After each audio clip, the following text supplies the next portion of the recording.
I see a vision of a businessman with a brown briefcase in his left-hand side, on his left side, and the word encouragement in this heart. He needs encouragement. That's the message Jesus is giving to me. I'm standing beside him looking like Alice in Wonderland in my blue dress and white apron.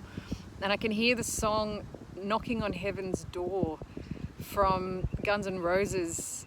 But I think the lyrics were originally written by Bob Dylan. Feels like I'm knocking on heaven's door. That's how dark things are becoming. We're approaching the end of this battle, and the dangers are increasing as we go step by step to the top.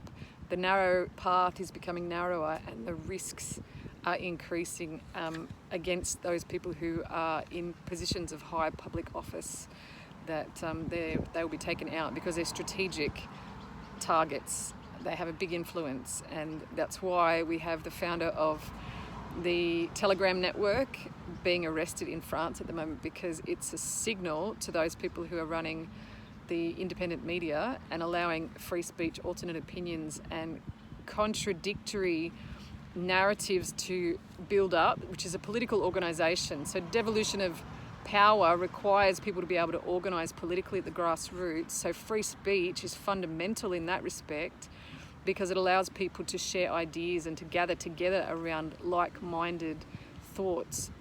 And it comes from the bottom rather than being forced down by the state. So there's a huge difference at the moment between the technocratic fascist slave state, who are using the data that they generate through the technology of massive organisations, Google, Meta, the Gates Foundation, who have access to huge metadata, mega data, big data on all human behaviour.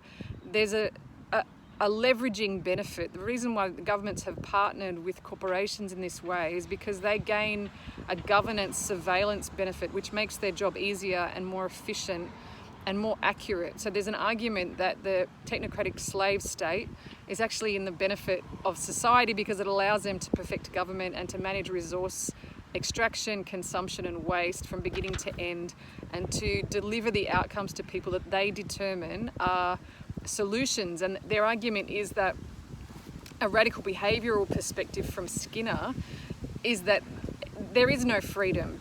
Fundamentally, that doesn't exist, and if you believe that there's freedom in the systems that we live in, it's only because you don't understand the systems that are controlling you. And so Skinner's argument was really what we're searching for is perfect knowledge. And if you think back to the Garden of Eden, the tree of the knowledge of good and evil was to be like God, was to know everything God knows, to be God. So this perfect knowledge pursuit is a satanic pursuit, the mind of man being the mind of God.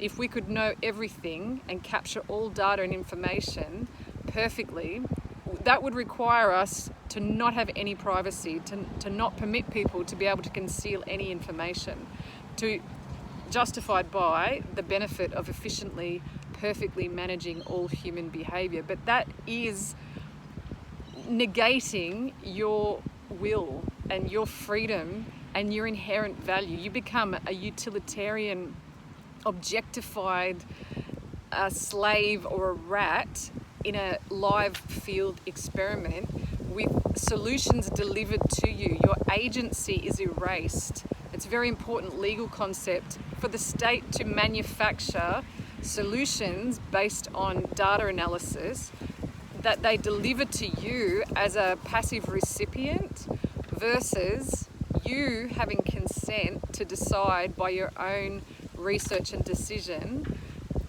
as an actor, as an agent of your own life choices. That's maximizing freedom of choice and honoring your inherent value as a human.